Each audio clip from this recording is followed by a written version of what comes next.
So the trade war is reaching a critical juncture. The US and China, they are about to meet. And this is the main event, and all other trade deals are just sideshows at this point. And if China caves, this won't be good for the world that is trying to resist and negotiate with Washington. However, if Beijing stands firm, it's very likely that the US will cave. Not only is Trump facing a coming recession and empty shelves, a big currency dump is coming for the US as well. And that's what happens when you decide to raise trade barriers to the world. Now, the US dollar is about to face a $2.5 trillion sell off from Asia.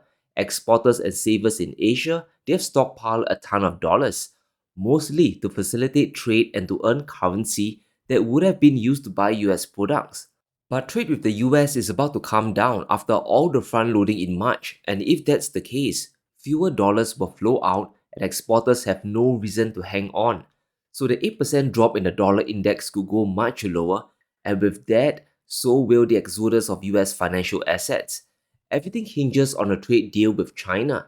We aren't just talking about currency flows, but cheap products into the US economy.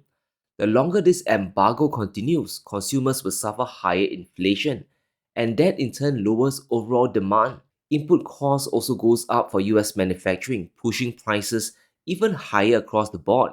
And if this isn't reversed fast enough, a US recession will be baked into the cake.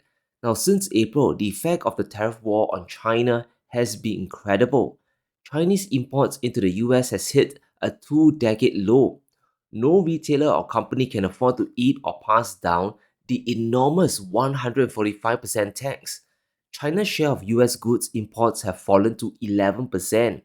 5 years ago, it was well over 20%. We are heading back to the levels before China even joined the World Trade Organization. We are deglobalizing at a terrifying pace. The US isn't ready for that. The status of the reserve currency also isn't ready for such a shock. It's critical we observe both parties and how they are playing the game.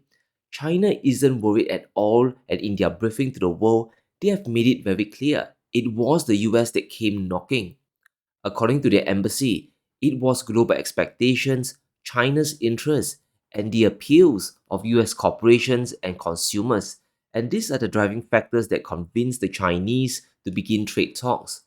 So, who made the first call? It's very likely it was the Americans. And whether it's through back channels or a direct call, I give it a 90% odds it was Washington that requested the meeting. It's rather convenient that Bessent just happened to head to Switzerland for trade talks when China's there. Now, all other countries in the world seem to have traveled to Washington for negotiations.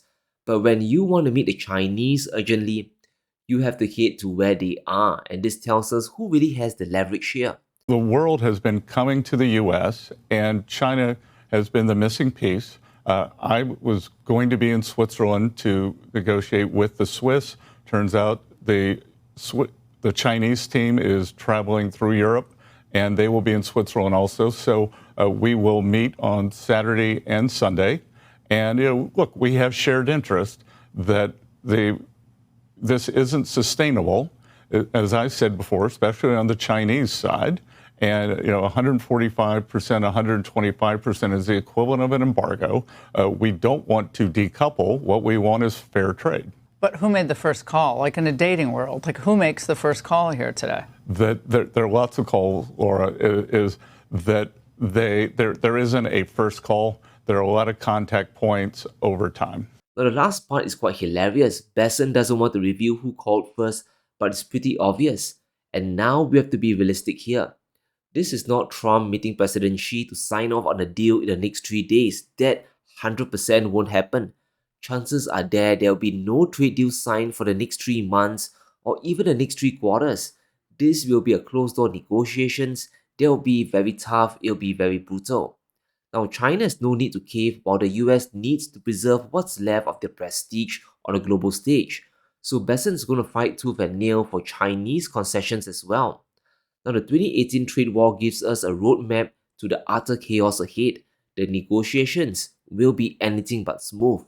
It took roughly 21 months from the start to the end before the Phase 1 deal was signed, and that deal didn't really mean anything as well. In May 2018, the trade talks started and there were no major breakthroughs.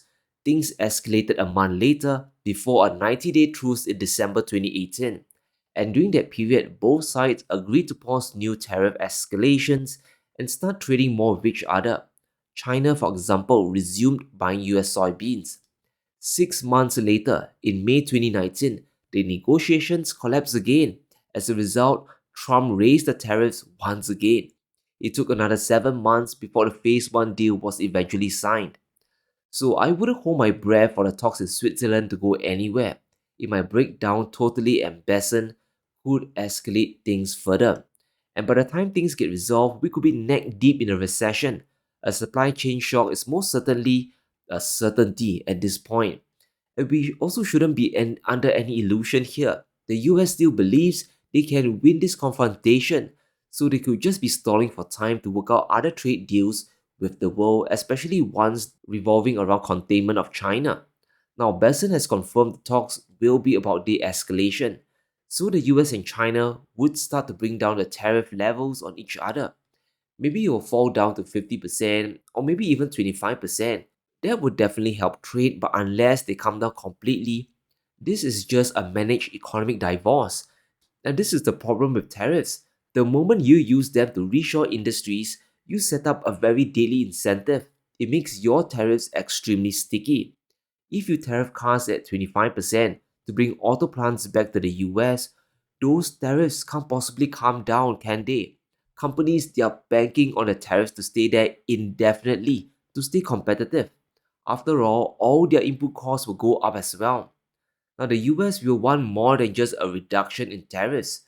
Bessent makes it crystal clear that he needs countries to strip away all their advantages to sell into the US market.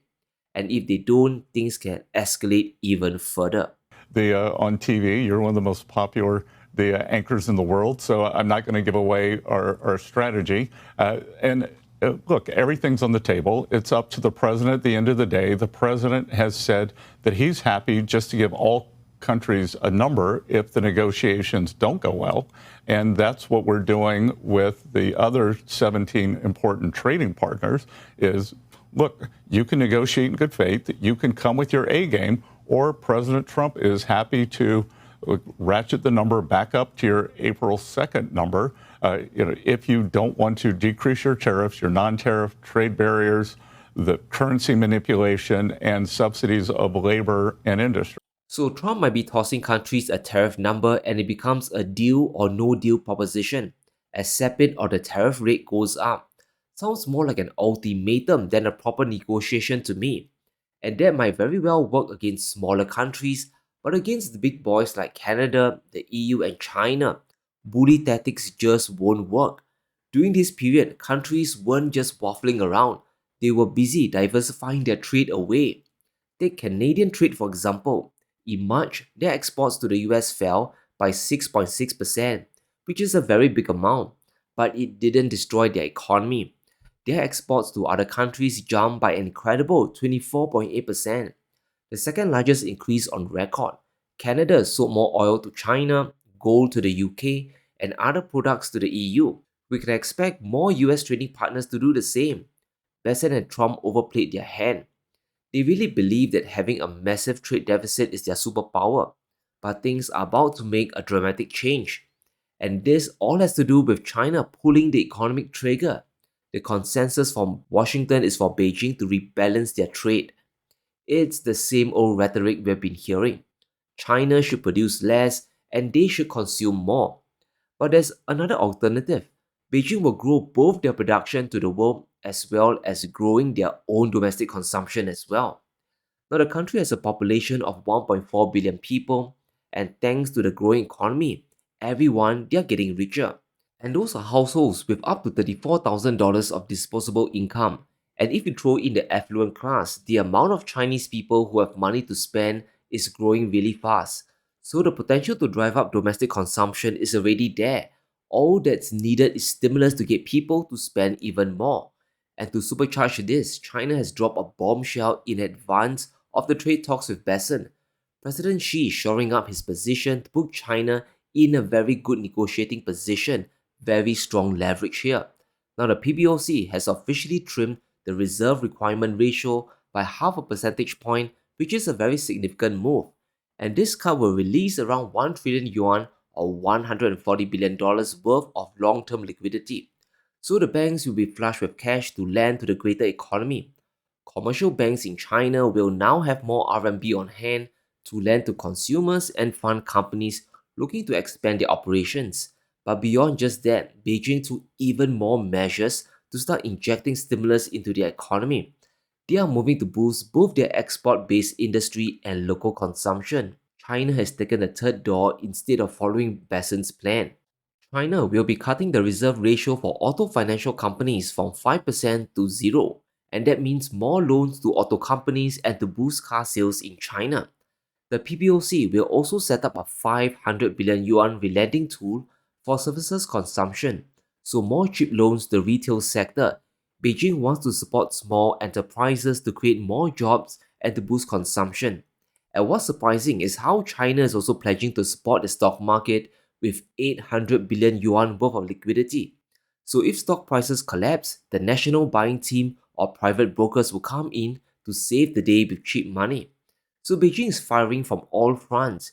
They are trying to boost domestic consumer sentiment. Plus, they are also ensuring their industries are still competitive globally to maintain job growth. Now, Trump is about to face the entire financial machinery of the Chinese economy. This isn't 2018 when the US had much more flexibility to fight a trade war. Washington today faces a huge pile of debt plus high interest rates, so they can't fight a stimulus war with Beijing. It will push the US economy and the Treasury closer towards bankruptcy. Now, Bessent himself has admitted there's literally no room left for the US to bring back the old playbook of QE to win the trade war. Well, I would say that the unfettered ability to borrow has made us more prolific as there is very little potential for market discipline to date. Right. But there is the potential that the market may discipline the United States government one day.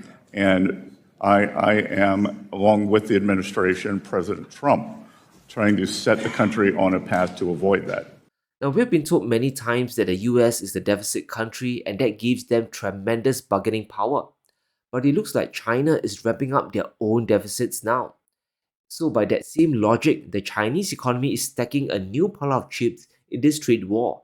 Countries that can't sell into the US economy might start diverting more exports to China in the months and the years ahead. And from a policy perspective, China still has two more tools they haven't used yet, and we must be aware of those because it tells us how much of an emergency this is becoming. Besides the reserve ratio cut or triple R, Beijing can still cut their benchmark rate. The PBOC can come in and cut interest rates down, just like the Federal Reserve. And if things get worse, they could also go with direct fiscal spending. And that would mean giving out vouchers, a bigger trading program for old staff, or direct money transfers. China has a big trade surplus and a ton of reserves, so they can keep this up for quite a while to ramp up pressure on the US economy. The coming trade talks between Bessent and Beijing, they're going to be very tense. Now, sure, the US consumer market is very important and it's a really big card to play, but it doesn't mean it's an automatic win. China has the patience to flip the script and boost their own domestic economy, so Beijing won't capitulate just like that. But as always, let me know what you think. Will the talks result in a tariff de-escalation? And what other measures can China do to win the trade war? Let me know in the comments below. Stay safe. Be sure to smash the like button and subscribe as we navigate through these crazy times.